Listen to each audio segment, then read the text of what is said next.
بسم اللہ الرحمن الرحیم۔ السلام علیکم۔ رسول اللہ صلی اللہ علیہ وسلم کا فرمان عالی شان ہے، ان لوگوں کا کیا حال ہے جو اپنی نمازوں میں آسمان کی طرف نگاہیں اٹھاتے ہیں۔ پھر آپ صلی اللہ علیہ وسلم نے اس معاملے میں شدت فرمائی، یہاں تک کہ ارشاد فرمایا وہ لوگ یا تو ایسا کرنے سے باز آ جائیں یا پھر ان کی بصارت چھین لی جائے گی۔ نبی کریم صلی اللہ علیہ وسلم کا فرمان عالی شان ہے، نماز میں اپنی نظریں آسمان کی طرف نہ اٹھایا کرو، کہیں تمہاری بینائی نہ چلی جائے۔ حضور نبی اکرم صلی اللہ علیہ وسلم کا فرمان عالی شان ہے، لوگ نماز میں اپنی نگاہیں آسمان کی طرف اٹھانے سے باز آ جائیں ورنہ ان کی بصارت اچک لی جائے گی۔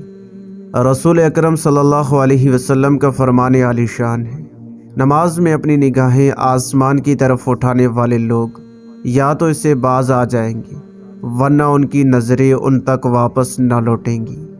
حضور نبی پاک صلی اللہ علیہ وسلم مسجد تشریف لائے تو کچھ لوگوں کو آسمان کی طرف ہاتھ اٹھا کر نماز پڑھتے ہوئے دیکھا، تو آپ صلی اللہ علیہ وسلم نے ارشاد فرمایا نماز میں اپنی نگاہیں اٹھانے والے لوگ باز آ جائیں یا پھر ان کی نگاہیں واپس نہ پلٹیں گی۔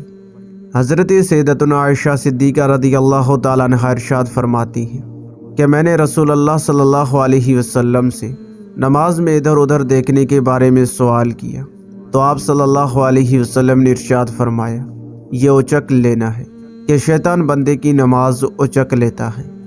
حضور نبی کریم صلی اللہ علیہ وسلم کا فرمان عالی شان ہے، جب تک بندہ نماز میں کسی اور جانب متوجہ نہ ہو اللہ عز و جل اس پر نظر رحمت فرماتا رہتا ہے۔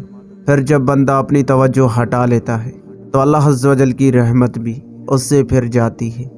اللہ پاک ہمیں ان احادیث مبارکہ پر عمل کرنے کی توفیق عطا فرمائے، آمین۔